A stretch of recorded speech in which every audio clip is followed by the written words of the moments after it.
നമ്മളിപ്പോ ആക്ച്വലി ഷവർമ കഴിച്ചിട്ട് എത്ര നാളായി? ഒരു മാസത്തിന് മേളിലായി. അവസാനം നമ്മൾ എത്തി. എന്ത് കഴിക്കാൻ? താനൂർ ചക്കദിനം ചെന്നപ്പോ ചക്കയെല്ലാം തമ്പാനൂർക്ക് പോയെന്ന് കേട്ടു. നമ്മുടെ വീഡിയോസ് കണ്ടിട്ടാന്ന് തോന്നുന്നു ആൾക്കാർ നമ്മളെ തന്നെ നോക്കിക്കൊണ്ടിരിക്കുന്നുണ്ട്. തമ്പാനൂർ ചെന്നപ്പോ മാവില ചക്ക കഴിക്കും. മാവില ചക്ക തിന്നാൻ പാടുണ്ടോന്ന് മാവിലായി ചെന്ന് കാരണവന്മാരോട് ചോദിച്ചപ്പോ അവര് പറഞ്ഞു ഇഷ്ടല്ലേ?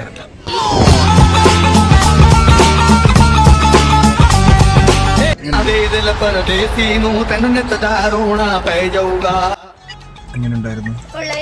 ഞാൻ ക്ലാസിക് പീറ്റ ഷവർമയും Chinchu full meat whole meat ഷവർമയും ഫുൾ മീറ്റ് ചിക്കൻ ഷവർമയും. സൂപ്പർ അല്ലേ? അടിപൊളി.